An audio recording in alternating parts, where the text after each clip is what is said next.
¿Qué es la felicidad? La felicidad no tiene nada que ver con el triunfo. La felicidad no tiene nada que ver con la ambición. La felicidad no tiene nada que ver con el dinero, ni el poder ni el prestigio. La felicidad está relacionada con tu consciencia, no con tu carácter. Depende de ti, de tu estado de consciencia o inconsciencia, de si estás dormido o despierto. Krishnamurti tiene una famosa frase. Dice que existen dos tipos de personas. Las que siempre dividen a la humanidad en dos tipos y las que no dividen en absoluto a la humanidad. Yo formo parte del primer tipo. La humanidad puede dividirse en dos tipos. Los que duermen y los que están despiertos, y por supuesto, un pequeño grupo entre medias. La felicidad dependerá de dónde estés en tu consciencia. Si estás dormido, el placer es la felicidad. El placer significa la sensación, intentar alcanzar por mediación del cuerpo algo que no se puede alcanzar por mediación del cuerpo, obligar al cuerpo a alcanzar algo de lo que no es capaz. Las personas intentan, por todos los medios posibles, alcanzar la felicidad por mediación del cuerpo. El cuerpo solo puede proporcionar placeres pasajeros, y cada placer se equilibra con el dolor, en el mismo grado, en la misma medida. A cada placer le sigue lo opuesto, porque el cuerpo existe en el mundo de la dualidad, igual que la noche sigue al día y la vida sigue a la muerte y la muerte sigue a la vida, en un círculo vicioso. Al placer lo seguirá el dolor, y al dolor lo seguirá el placer. Pero nunca estarás tranquilo. Cuando te encuentres en un estado de placer tendrás miedo de perderlo, y ese miedo lo emponzoñará. Y, naturalmente, cuando estés perdido en medio del dolor, sufrirás y harás todos los esfuerzos posibles para salir de él, y volverás a caer en lo mismo. Buda lo llama la rueda del nacimiento y de la muerte. Nosotros nos movemos con esa rueda, aferrados a ella. Y la rueda continúa moviéndose. A veces se presenta el placer y otras veces se presenta el dolor, pero estamos aplastados entre esas dos rocas. Pero la persona adormilada no conoce nada más. Solo conoce unas cuantas sensaciones del cuerpo. La comida, el sexo. Ese es su mundo. Si reprime el sexo se hace adicta a la comida. Si reprime la comida se hace adicta al sexo. La energía se mueve como un péndulo. Y lo que se llama placer es, como mucho, simple alivio de un estado de tensión. La energía sexual se recoge, se acumula. Te pones tenso y deseas relajar esa tensión. Para quien está dormido, el sexo no es sino un alivio, como un buen estornudo. No produce más que cierto alivio. Había tensión, y ha desaparecido. Pero volverá a acumularse. La comida solo te proporciona cierto gusto en la lengua. No es mucho por lo que vivir. Pero muchas personas viven únicamente para comer. Pocas personas comen para vivir. La historia de Colón es muy conocida. El suyo fue un largo viaje. No vieron tierra, ni agua dulce durante 3 meses. Un día, Colón miró al horizonte y vio árboles. Si pensáis en lo contento que se puso al ver árboles, imaginaos cómo se puso su perro. Ese es el mundo del placer. Al perro se le puede perdonar, pero a ti no. En su primera cita, un chico, pensando en alguna forma de divertirse, le preguntó a la chica si quería ir a jugar a los bolos. Ella contestó que no le gustaban los bolos. Después el chico propuso que fueran a ver una película, pero ella contestó que no le gustaba el cine. Mientras intentaba pensar en otra cosa le ofreció un cigarrillo, que la chica rechazó. Después le preguntó si quería ir a bailar y tomar copas a la nueva discoteca. Ella volvió a rechazar la propuesta, diciendo que no le gustaban esas cosas. Desesperado, le preguntó si quería ir a su apartamento a pasar la noche haciendo el amor. Para su sorpresa, la chica accedió de buena gana, lo besó apasionadamente y dijo: ¿Lo ves? No hacen falta esas cosas para divertirse. Lo que llamamos felicidad depende de la persona. Para la persona dormida, las sensaciones placenteras son la felicidad.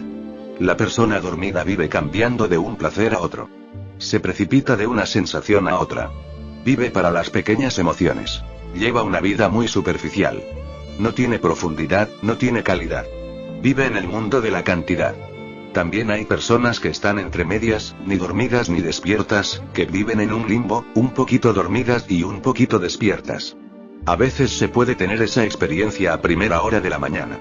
Todavía adormilado, pero sin que puedas decir que estás dormido porque oyes los ruidos de la casa, a tu pareja preparando el café, el ruido de la cafetera o de los niños preparándose para el colegio. Oyes todo eso, pero aún no estás despierto. Esos ruidos te llegan vagamente, débiles, como si hubiera una gran distancia entre tú y lo que ocurre a tu alrededor. Tienes la sensación de que forma parte de un sueño. No forma parte de un sueño, pero tú te encuentras en un estado intermedio. Lo mismo ocurre cuando empiezas a meditar. Quien no medita, duerme, sueña. Quien medita empieza a alejarse del sueño y a dirigirse al despertar, en un estado transitorio.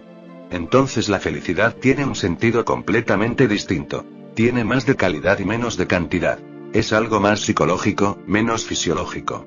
Quien medita disfruta más de la música, disfruta más de la poesía, disfruta creando algo.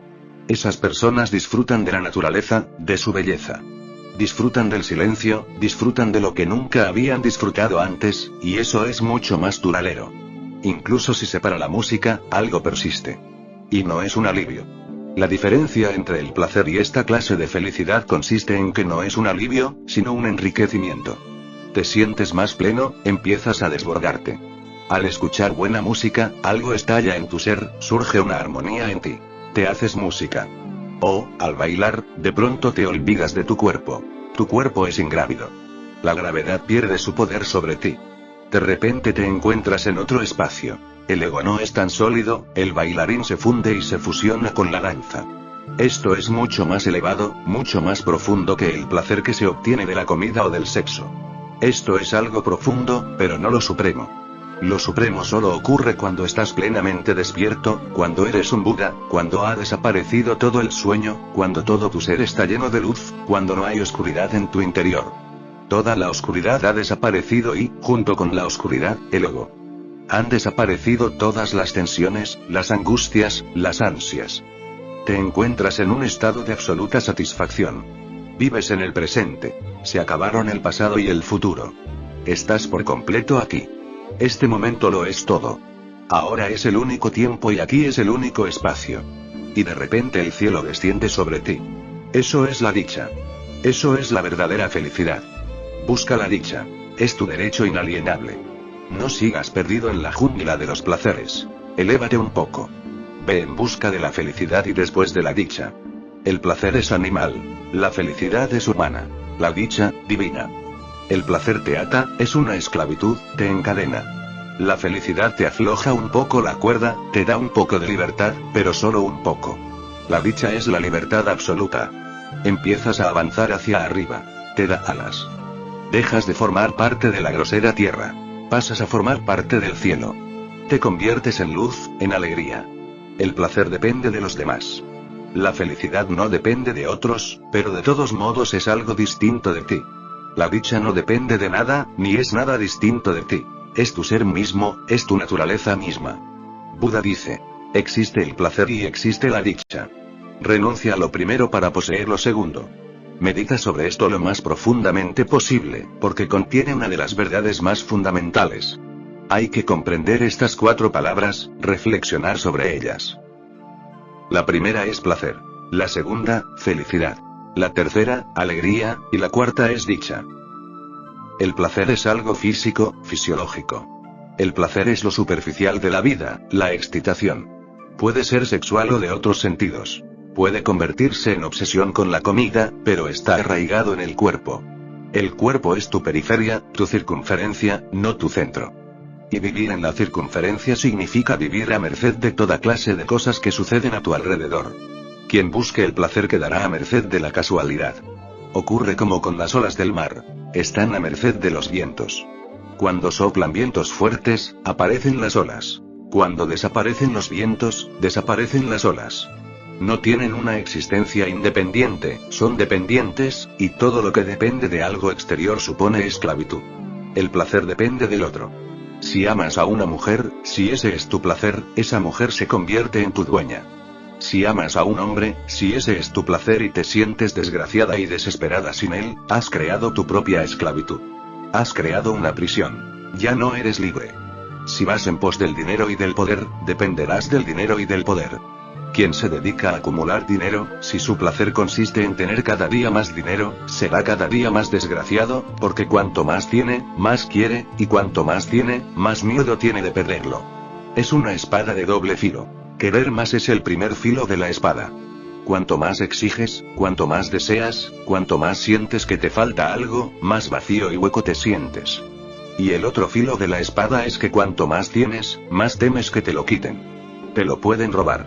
El banco puede ir a la bancarrota, puede cambiar la situación política del país, hacerse comunista. Hay 1000 cosas de las que depende tu dinero. Tu dinero no te hace amo, sino esclavo. El placer es algo periférico. Por consiguiente, te hará depender de las circunstancias externas. Y es simple excitación. Si la comida es un placer, ¿de qué se disfruta realmente? Solo del gusto, y eso durante unos momentos, cuando la comida llega a las papilas gustativas y notas una sensación que interpretas como placer. Es una interpretación tuya. Hoy puede parecerte un placer y mañana no. Si sigues comiendo la misma cantidad todos los días, las papilas gustativas dejarán de responder a la comida, y dentro de poco estarás harto. Así es como nos hartamos de las cosas. Un día corres tras un hombre o una mujer y al día siguiente intentas encontrar excusas para librarte de esa persona. Es la misma persona. Nada ha cambiado. ¿Qué ha pasado entre tanto? Te has aburrido del otro, porque el placer consistía en explorar lo nuevo. Resulta que el otro ya no es nuevo. Ya te has familiarizado con su territorio. Te has familiarizado con el cuerpo del otro, con las curvas de su cuerpo, con la sensación que te produce su cuerpo. Y la mente anhela algo nuevo. La mente siempre anhela algo nuevo. Así es como la mente te mantiene siempre atado a algo futuro. Te mantiene en un estado de espera, pero nunca te lleva a los productos, porque no puede. Solo puede crear nuevas esperanzas, nuevos deseos. Las hojas crecen en los árboles del mismo modo que los deseos y las esperanzas crecen en la mente. Querías una casa nueva y ya la tienes. ¿Dónde está el placer? La disfrutaste unos momentos, cuando conseguiste tu objetivo. Una vez conseguido, a la mente deja de interesarle y ya ha empezado a tender nuevas telarañas de deseo. Ya ha empezado a pensar en otras casas, más grandes. Y eso es lo que pasa con todo.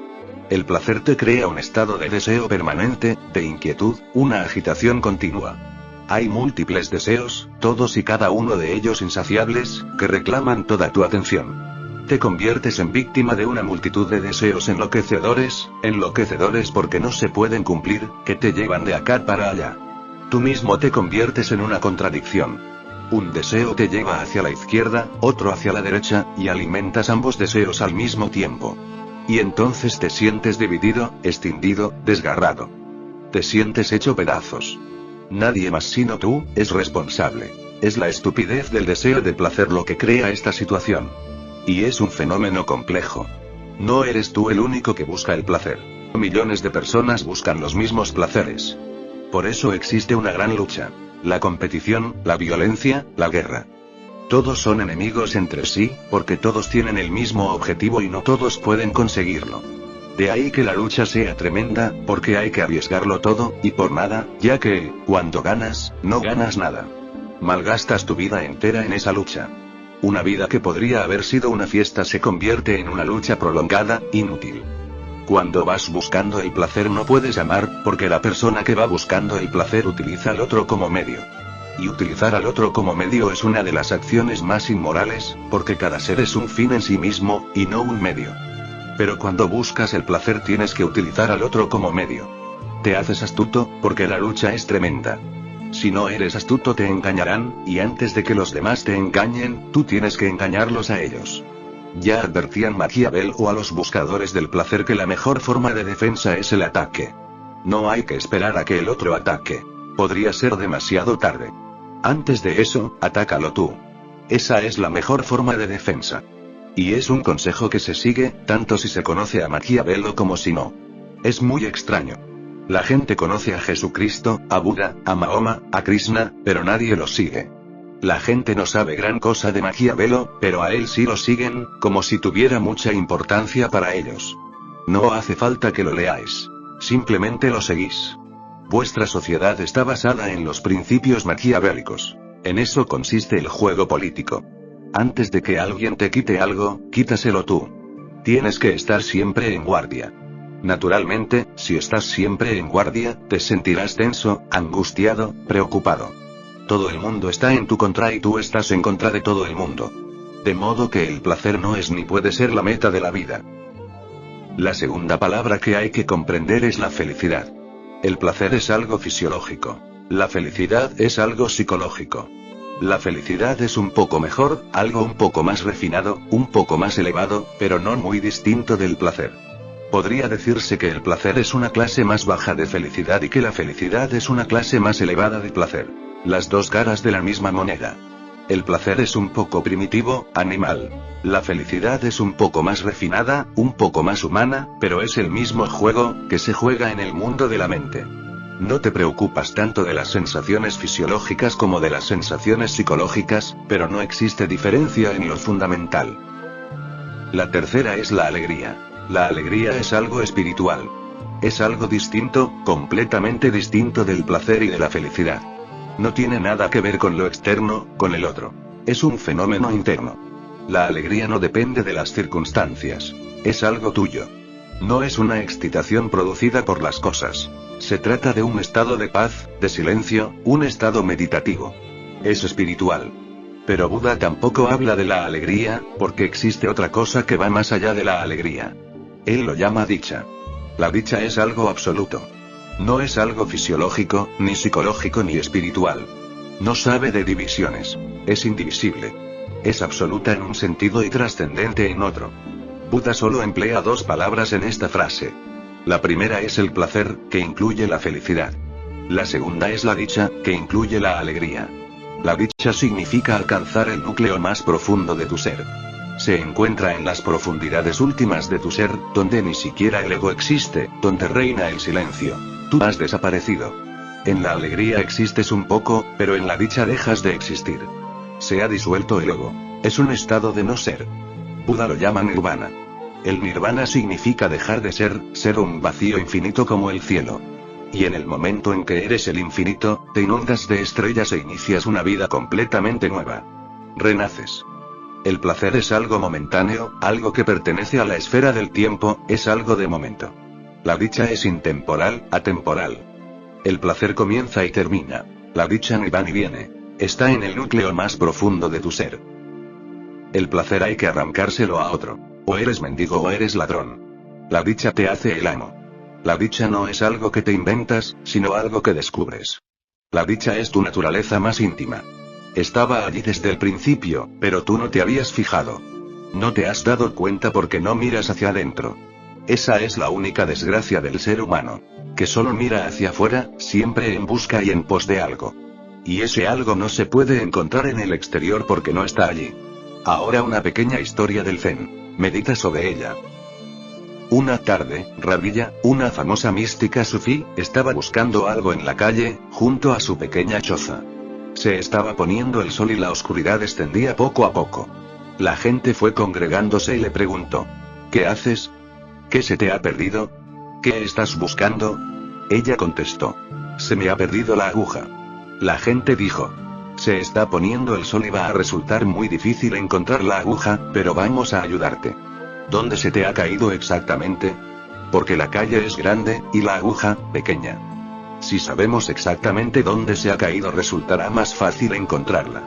Rabilla contestó: más vale que no me preguntéis eso, porque en realidad no se ha caído en la calle, sino en mi casa. La gente se echó a reír y dijo: ya sabíamos que estabas un poco loca. Si la aguja se ha caído en tu casa, ¿por qué la estamos buscando en la calle? Rabilla replicó: por una razón tan sencilla como lógica. En la casa no hay luz y en la calle aún queda un poco de luz. La gente volvió a reírse y se dispersaron. Rabilla los llamó y dijo: escuchadme. Eso es lo que hacéis vosotros. Yo me limitaba a seguir vuestro ejemplo. Os empeñáis en buscar la dicha en el mundo exterior sin plantear la pregunta fundamental: ¿dónde la has perdido? Y yo os digo que la habéis perdido dentro. La buscáis fuera por la sencilla y lógica razón de que vuestros sentidos están abiertos hacia el exterior. Hay un poco más de luz. Vuestros ojos miran hacia afuera, vuestros oídos escuchan hacia afuera, vuestras manos se tienden hacia afuera. Por eso estáis buscando fuera. Por lo demás os aseguro que no la habéis perdido ahí, y lo digo por propia experiencia. Yo también he buscado fuera durante muchas vidas, y el día que miré dentro me llevé una sorpresa. No hacía falta buscar y registrar. Siempre había estado dentro. La dicha es tu núcleo más íntimo. El placer se lo tienes que pedir a otros, y naturalmente te haces dependiente. La dicha te hace el amo. La dicha no es algo que te ocurre. Ya está ahí. Buda dice: existe el placer y existe la dicha. Renuncia a lo primero para poseer lo segundo. Deja de mirar hacia afuera. Mira hacia adentro, vuélvete hacia tu interior. Empieza a buscar y registrar en tu interior, en tu subjetividad. La dicha no es un objeto que se pueda encontrar en ninguna otra parte. Es tu consciencia. En Oriente siempre hemos definido la verdad suprema como Sat Chit Anand. Sat significa verdad, Chit significa consciencia, y Anand, dicha. Son tres aspectos de la misma realidad. Es la auténtica Trinidad, no Dios Padre, Dios Hijo, Jesucristo, y el Espíritu Santo. Esa no es la verdadera Trinidad. La verdadera Trinidad es la verdad, la consciencia y la dicha. Y no son fenómenos distintos, sino una sola energía que se expresa de tres maneras, una energía con tres aspectos. De ahí que en Oriente digamos que Dios es Trimurti, que tiene tres rostros. Esos son los verdaderos rostros, no Brahma, Vishnu y Mahesh, el Padre, el Hijo y el Espíritu Santo. Esos nombres son para principiantes. Verdad, consciencia, dicha. Esas son las verdades absolutas. En primer lugar llega a la verdad. En cuanto entras en ella, tomas conciencia de tu realidad eterna. El Sat, la verdad. Al profundizar en tu realidad, en tu verdad, te darás cuenta de la consciencia, de una increíble consciencia. Todo es luz, nada es oscuridad. Todo es consciencia, nada inconsciencia. Eres simplemente una llama de la consciencia, sin siquiera una sombra de inconsciencia por ninguna parte. Y cuando profundizas aún más, el núcleo definitivo es la dicha, Anand. Buda dice: renuncia a todo lo que hasta ahora has considerado importante, significativo. Sacrifícalo todo para ese absoluto porque es lo único que te satisfará, que te llenará, que llevará la primavera a tu ser. Y estallarás en miles de flores. El placer te hará ir a la deriva. El placer te hará más astuto, pero no te proporcionará sabiduría. Te hará cada día más esclavo. No te proporcionará el reino de tu ser. Te hará cada día más calculador, te hará una persona más aprovechada. Te hará cada día más político, más diplomático. Empezarás a utilizar a las personas como medios. Eso es lo que hace la gente. El marido le dice a la esposa: te quiero, pero en realidad simplemente la está utilizando. La esposa dice que quiere al marido, pero simplemente lo está utilizando. El marido puede estar utilizándola como objeto sexual y la esposa utilizándolo como seguridad económica. El placer hace a todos astutos, taimados. Y ser astuto supone perderse la dicha de ser inocente, perderse la dicha de ser niño.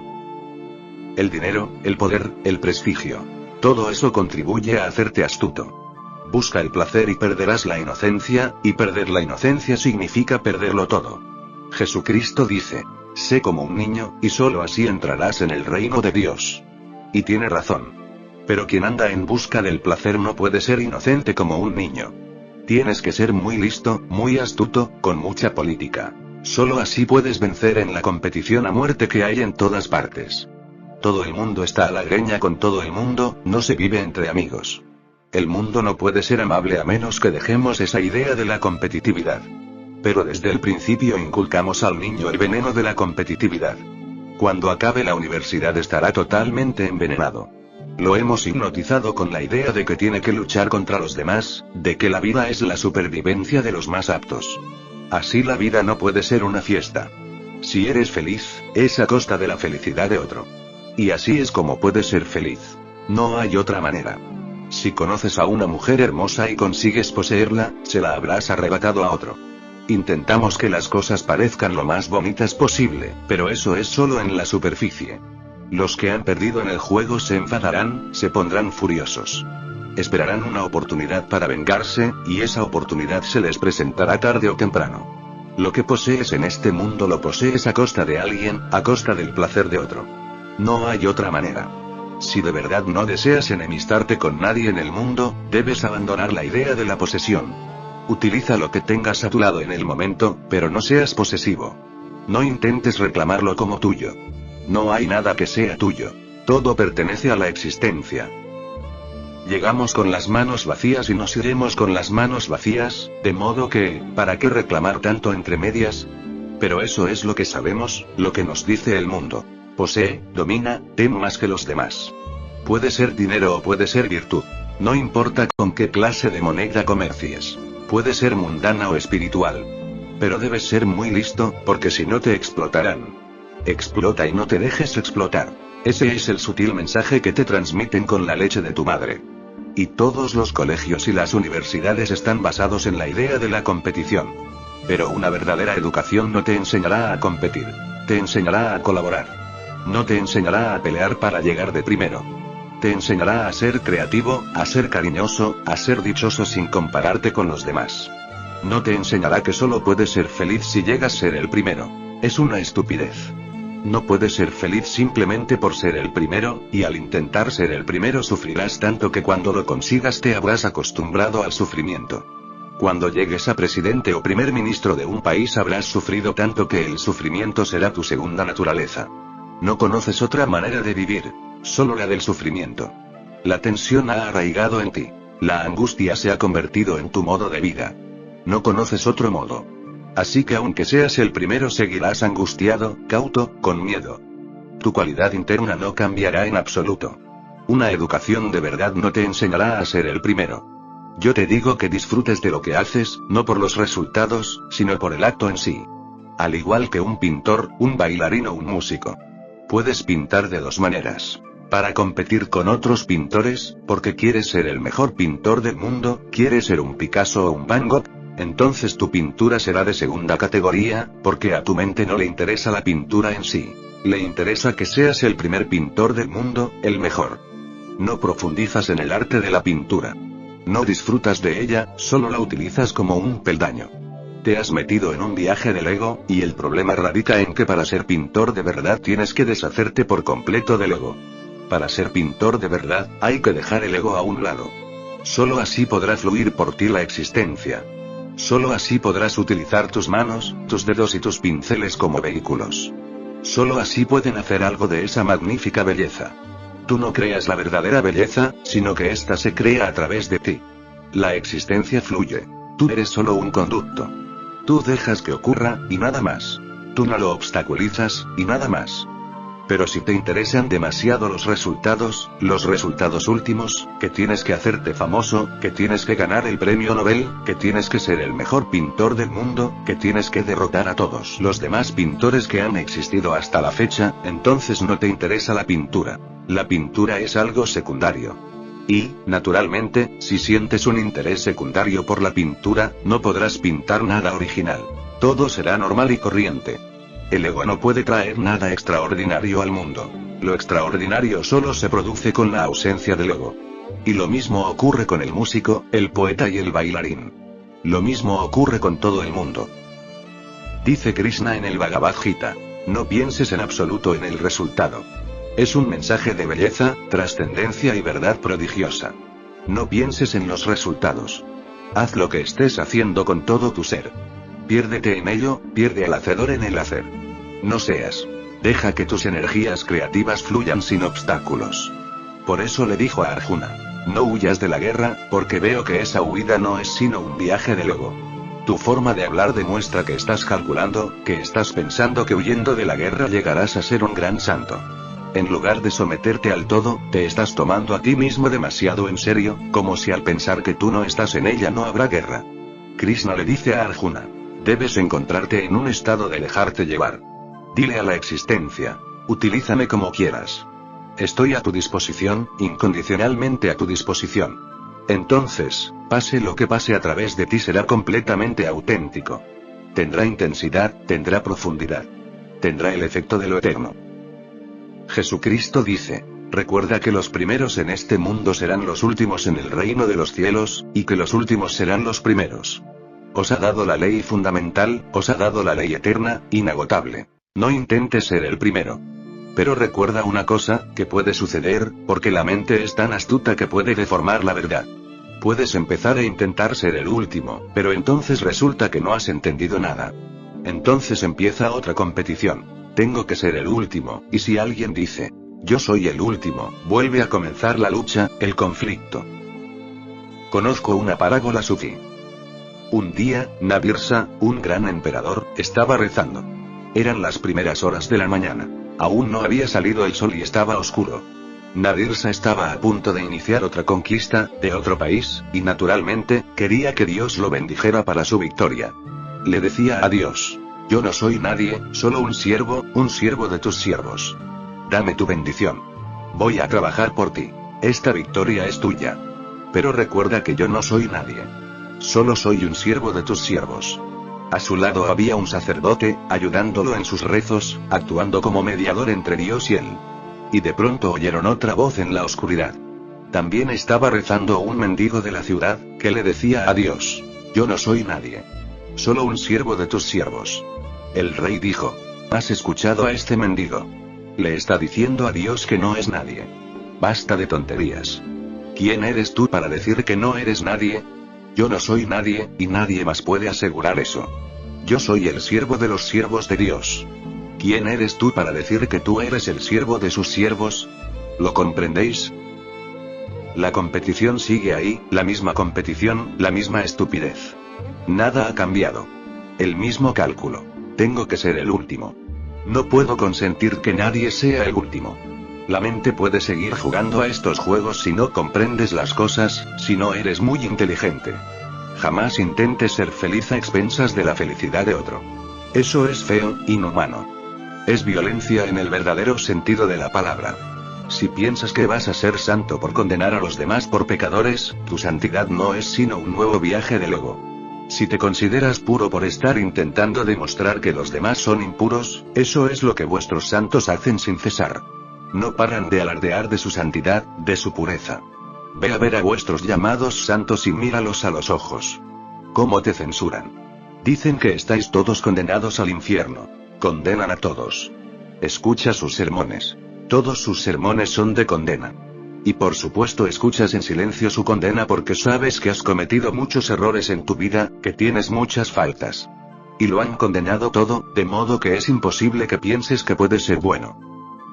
¿Te gusta la comida? Eres un pecador. No te levantas temprano por las mañanas. Eres un pecador. No te acuestas temprano por la noche. Eres un pecador. Lo han puesto todo de tal manera que resulta muy difícil no ser pecador. Sí, ellos no son pecadores. Ellos se acuestan temprano y se levantan temprano por la mañana. Como no tienen nada más que hacer. Nunca cometen errores porque nunca hacen nada. Se limitan a estar sentados, poco menos que muertos. Pero claro, si haces algo, ¿cómo vas a ser santo? De ahí que el santo lleve siglos renunciando al mundo y escapando del mundo, porque estar en el mundo y ser santo parece algo imposible. En mi opinión, a menos que estés en el mundo, tu santidad no tiene ningún valor. Has de estar en el mundo y ser santo. Hay que definir la santidad de una forma completamente distinta. No vivir a costa de los placeres de otros. Eso es la santidad. No destruir la felicidad de otros, ayudar a otros a ser felices. Eso es la santidad. Crea el clima en el que todos puedan sentir un poco de alegría.